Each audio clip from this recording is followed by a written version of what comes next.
Et bonjour, les ateliers Grumeaux dans la pâte à crêpes performance sont heureux de vous retrouver pour ce troisième épisode du Go-Kart Drift. Aujourd'hui du lourd, alors quand je dis du lourd, pas ça, rien à voir avec le boule de ta sœur non plus, c'est ça, là,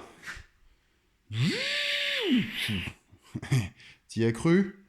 Ouais, moi aussi. Ça fait 200 cm3, ça c'est pour des moteurs qui font, allez, 0,7, 1 litre. Va t'en trouver quelque chose, un petit turbo, le plus petit turbo du monde pour faire ce genre de choses. Ça charge quand c'est à fond. Ouais, là, tu souffles, il n'y a pas de problème. Donc ça veut dire qu'ici, t'aspires. Comme ce carbu-là n'est pas fait pour prendre de la pression dans la tronche, on devrait mettre le carbu ici pour qu'il soit aspiré. Donc ça veut dire qu'il aspirerait que à fond. Donc ça veut dire que, bon, bref. T'oublies, c'est dans l'idée, c'était pas con. Bon là, je me suis pas pris la tête. Hein. C'est un petit échappement à 2 balles, un point de soudure, une plaque et un point de soudure. Tu veux le voir? Regarde, c'est pas dur. De toute façon, ça s'est cassé la gueule. Donc une petite plaque avec 4 vis montée sur le bout d'échappement, un petit point de soudure, clac. Effectivement, ouais, bah ça tourne quoi. Ça fait un peu de bruit, mais ça fera jamais marcher le kart. Donc, ça, on va aller le poser, allez, un peu plus loin sur l'établi. Non, des bonnes nouvelles. Enfin, encore une autre mauvaise nouvelle. Ça, la rallonge, l'adaptateur, plus le carbu, le tout avec le filtre. Tu vois là, ça, c'est là où on met la roue. Tu veux la hauteur? Regarde. À ton avis, il passe le pneu? Bah non. Si toi tu l'avais vu, moi je l'avais pas vu. C'est pas très très grave. C'est qu'une histoire de plomberie. Et là, je reparle pas non plus de ta sœur. Ça, c'est des coudes en plastoc. Ça sert par exemple à vider un lavabo dans ta salle de bain une fois que tu t'es brossé les dents. L'idée, c'est que ça fait 32 millimètres là à l'intérieur. Et que ça, là, ça fait 32 à l'extérieur. Donc l'idée, ça va être de sortir ça, de le couper en deux, de mettre un joli tube comme ça, ce qui fait que ça va nous ramener le carbu dans l'axe du kart. Pour l'échappement, j'ai pas dit mon dernier mot. Ça fait un thème du diable. Alors c'est marrant parce que ça sort des flammes, je vous ferai une vidéo. C'est marrant parce que ça sort des flammes, mais bon, on va faire un truc un peu plus funky. Comme prévu dans la vidéo précédente, je suis passé avec une pompe à dépression. Pour ceux qui ne connaissent pas ce type de matos, ça a l'immense avantage de pouvoir délocaliser le réservoir d'essence. Et ouais, ces moteurs-là, en fait, ils ont un petit réservoir blanc posé dessus. Tu t'en souviens? Tu t'en souviens pas? Allez, je te montre. Un genre de connerie qui est posé dessus. Sauf que ça veut dire qu'une fois qu'il est dessus, l'essence est plus haute et elle alimente le carbu. C'est un système gravitaire. Allez, tu connais ça chez toi, ça s'appelle le château d'eau. Quand tu ouvres le robinet, ça coule avec de la pression. Bon, bah, l'idée, c'est ça. Plus tu mets ta cuve haute, plus tu as de pression au carbu.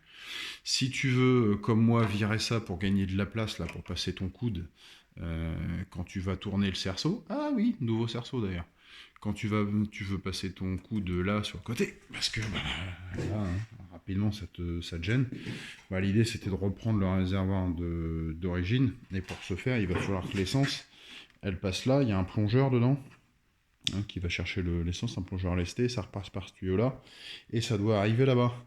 Et ô combien même, si tu veux, ça, tu remplis d'essence, c'est pas beaucoup plus haut que ça. Et il faudrait que tu amorces le siphon, système des vases communicantes. Ça, je t'explique pas, tu vas voir sur Google.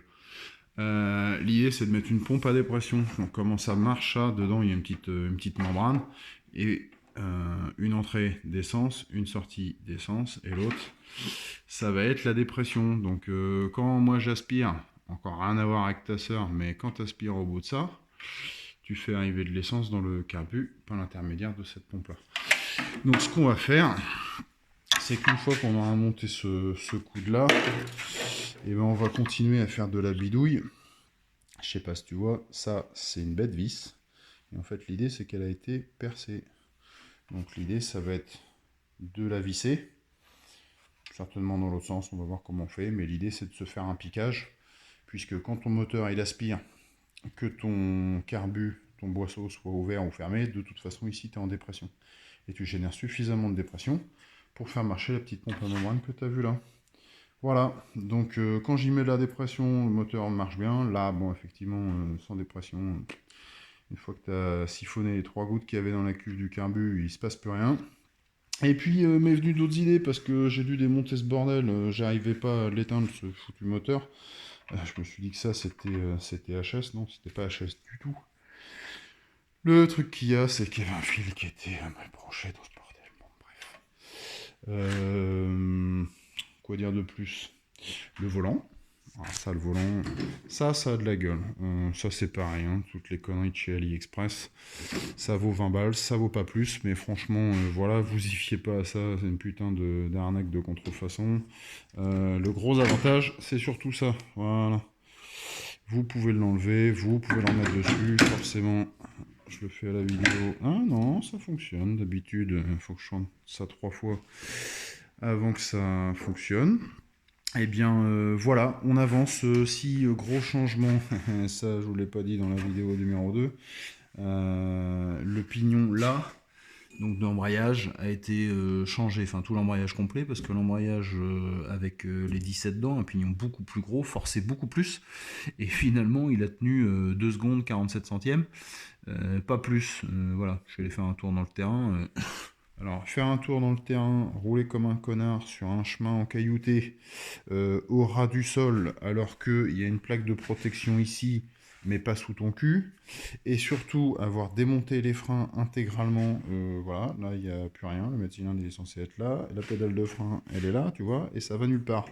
Donc tu prends le moteur, tu fous des roues à tout ça, tu mets par terre, tu vas rouler comme un con, légèrement en pente bien entendu, et puis comment te dire, tu deviens croyant pratiquant assez rapidement. Donc on va arrêter les conneries, quoique. Pneu neuf, enfin pneu neuf. Pneu ayant roulé, vendu pas cher, ça permettra qu'ils tiennent la pression. Et puis au-dessus des pneus, ça y est, les tubes vont arriver. Donc je vais avoir des tubes en PVC que tu mets au-dessus de ça, tu vois, parce que ça c'est de la putain de gomme qui accroche à mort. L'idée c'est de drifter, je te rappelle que ça fait 6 chevaux et demi, et que ça risque pas de faire quoi que ce soit. Donc l'idée c'est de l'aider, donc on verra les tubes en PVC, normalement ça arrive la semaine prochaine, si ils sont corrects sur les délais, ce dont je ne doute pas. Donc normalement, petite vidéo quasi full équipée, une fois que j'ai toutes les dernières pièces, j'attends encore une petite surprise, et puis on en reparle. Fin de l'épisode 3, on se retrouve pour l'épisode 4, portez-vous bien, bye bye.